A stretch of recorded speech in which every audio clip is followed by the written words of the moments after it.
Welcome to the Week 3 RotoWire Gambling Show. I'm Jim Coventry with my friend John Ryan from Gambling.com. We're in the same company. We got a couple of winners here. We're excited today. John is coming off an insane 14-2 week last week. I'll tell you a lot more in a detailed breakdown when I introduce John, but John is going to give you two big gambling winners. I'm going to kick you off with a few prop bets, and you cannot miss John. So I'm going to save the best for last, John, and I'm just going to get right into these props, and then we'll introduce you properly right after we get done with those. All right. So here are the prop bets. First, Patrick Mahomes over 291 yards against Indianapolis. Why do I like him? Gus Bradley's the defensive coordinator. He plays a cover 3 single high shell. That's the defense that Patrick Mahomes shred. 41 and 48 points against that defense when Bradley was with the Vegas Raiders last year. He'll crush that this week. Josh Allen's number 2, over 282.5 yards against the Dolphins. Miami gave up 318 passing yards to Lamar Jackson. Josh Allen's gone over the passing total in 2 games this year against the Rams, against the Titans. Number 3, not a problem with Miami. Justin Jefferson, I'm going with the big dogs this week. Over 97.5 yards. Look, Detroit has given up 155 yards to A.J. Brown, 75 to Terry McLaurin. Justin Jefferson sails over 100 here. Devonte Adams, the next big dog, over only 82.5 yards after he posted a 12-yard clunker last week. Josh McDaniels will go back to peppering him with targets.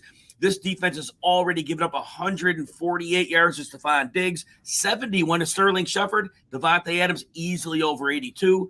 A.J. Brown over 74.5 yards against Washington. He plays 43% of the time in the slot. Already to date, slot receiver against Washington, Christian Kirk and Amon-Ra St. Brown both had 116 or 117 yards. 3 quick ones to finish us off.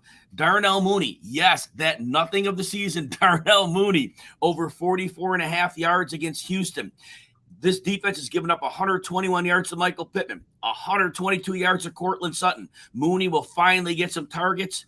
One more here. Treylon Burks, over 40.5 yards against the Raiders. Burks already has 55 yards in each game, and he's facing a Raiders defense that has no real competition to stop the big-bodied Burks, and this will be an easy sale. The Raiders have given up 55 or more yards to at least 2 receivers in each game they played. Now we get to the big part of the show. John Ryan is here. Now, before we introduce John, if you like our content, 2 days behind the paywall at RotoWire, free, no credit card. Go to rotowire.com/try. John Ryan from Gambling.com, 28 years as a professional bettor. His max bets in the last 14 months, 27-9. His ATS in the NFL last 3 years, 65%. College football last 3 years, 62%. 14-2 last week. You can find John at John Ryan Sports 1 on Twitter. John Ryan, finally get you talking here. How are you today? I'm doing great, Jim. Thanks for that great introduction. I try to keep things humble. After the 14-2 week, which was featured by the New York Jets, and they're coming from behind 13-point deficit with less than 2 minutes remaining in that game. And that was the first time that any team in 2,226 games came back from a 13-point deficit with less than 2 minutes. And lo and behold, it was the Jets, who have nothing. They haven't had any good news since like I can remember, but it was them that pulled it off.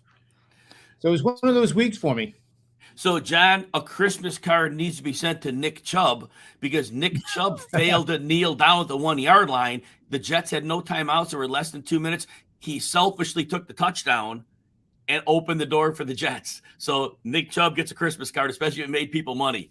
John, the first game you're going to talk about today, I know you have a great lean on this. The Eagles are at the Commanders. Now the Eagles are currently a 6-point favorite. These are on DraftKings, these odds, with an over and under of 47.5. The Eagles did win their opener at Detroit, 38-35, and then they came home and crushed the Vikings 24-7. The Commanders, they were home and they beat the Jaguars 28-22, and then they lost at Detroit 36-27. John, break this game down for us and give us your big winner here. Well, this is starting with public betting sentiment. And what I mean by that is you get situations where there's 75% bulls in the marketplace and the stocks top and they peak and they correct like they're doing right now. Conversely, you get bulls at like 20%, and that usually signifies the start of a bottoming process and the beginning of a new bull trend. Same exact things that I learned on Wall Street apply to sports betting markets as well. And we have a situation here, which is one of the most dramatic turnarounds I've ever seen with my little application that I coded in Python that goes through 2,500 tweets on each of the team's official hashtags and gives a neutral, positive, or negative assessment of somebody's tweet that has to do with who they're going to bet on or why they don't like the Eagles or they don't like the Commanders. So just 3 weeks ago, Jim, the betting sentiment was pretty negative on the Eagles. Right before the start of the season, it was like, well, if I get to be 500, that'll be a good year, I guess. No talk of the Super Bowl. But now in dramatic fashion, especially after the great play of Jalen Hurts, the Eagles now are in that 80% bull range. And it's a little concerning to me that now we're in that situation of reversals. And we see it all the time in the NFL. And not to keep saying the same thing about NFL, but not for long is kind of the trend this year. And a team that wins 1 week and looks good has a tendency, for whatever reason, to regress and not look so good. And this is a great matchup. You have Carson Wentz, who is basically Darth Vader to the Eagles. And it's going to be fun to watch. But I do caution betting on the Eagles in this situation because the sentiment is so overwhelming that the Eagles are just simply going to blow these guys off the field. And, Jim, they just might do that. But I do think there's value here betting the Washington Commanders. And, Rivera is a tremendous coach in his own right. My predictive models are suggesting that the Eagles will have no more than 250 net passing yards. And if they stay under that total, they are 1-9 against the spread the last 3 seasons. Granted, you can say that this is a different team. This is a different coach team. And I agree 100%. But still, I think this is a situation where the Commanders, for once in many, many years, has reason to play well in front of their home team and possibly will knock off the Eagles on Sunday.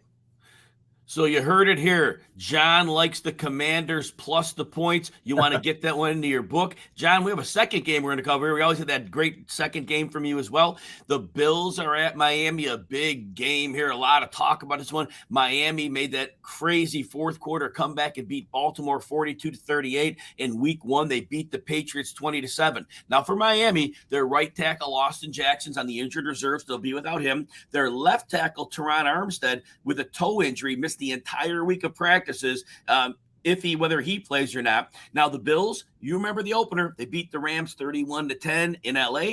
They came back home last Monday night. They whipped the Titans without Gabe Davis 41-7. Big injuries on the defensive side, John, for Buffalo. Their left tackle, Ed Oliver, and his backup, Jordan Phillips, are out. But worse news, their right corner, Dane Jackson, is out. Their free safety, Micah Hyde, is out. And their strong safety, Jordan Poyer, finally got in a limited practice on Friday. No guarantee he's playing. John, I'd like to hear on the line in this game. Buffalo's down to 4.5-point favorites. It was more earlier in the week. The over and under is 53. John, tell us about this game. Well, again, this is a Buffalo Bills team that looks like they're going to go 17-0 this season. And with all those injuries you mentioned on defense, and Tua is in a state, he's the number 1 quarterback in the NFL. And to name the top 3, it's Tua, Carson Wentz, and Joe Flacco. And you and I both named those 3 before the season even started. But seriously, I think 2 of those 3 names is sustainable. He's obviously was the better quarterback at Alabama than Jalen Hurts. Jalen Hurts was benched in favor of him. And now he seems to be getting that experience at the NFL level that is now slowing the game down, where he's seeing it, he's making his reads, and he's throwing incredibly accurate passes. And all you have to do is look at that dramatic comeback from last week. So I do like Miami here. I think the wrong team is favored. And Miami's backed by a system that you're going to bet on home dogs 3.5 to 10 points that are gaining 7 or more passing yards per attempt in the previous 2 games, which Miami obviously did. And now they're going up against an opponent that is allowing 5.5 or fewer passing yards per attempt that is the Buffalo Bills. And that 5.5 receivers, Jim, is outstanding. Possibly unsustainable for a whole season, too. And with all those injuries on defense and only having a week to plug and play, I like Miami here to not only win the game, but not only cover the spread, but also win the game. So I love it. John's got a couple of dogs taking the points here. He's got the Commanders plus the 6, the Dolphins plus the 4.5. Again, like I said, get those to your sports book. John has been on fire. His long-term track record is great. His last week was insane. He's going to keep it rolling. You can find John at John Ryan Sports 1. You can find me at Jim Coventry NFL. John, any final words before we sign off? No, just thanks for having me on, Jim. I do have a game of the month going today in the Big 12 over at predictiveplaybook.com. So if you want to come over and take a visit at that, also a good friend of mine, Jesse Scholl, who's hotter than I am, Jim. He started out the year 10-0 in the NFL, and he has his SEC game of the year going today. So he's a longtime friend of mine. I trust his work, and I think that's a great opportunity for people to take advantage of as well. So as John said, at predictiveplaybook.com, go ahead, head over there, head on over to RotoWire, check out what you need for fantasy there. You got John for gambling every Saturday at this time. We've got you covered. For John Ryan, I'm Jim Coventry.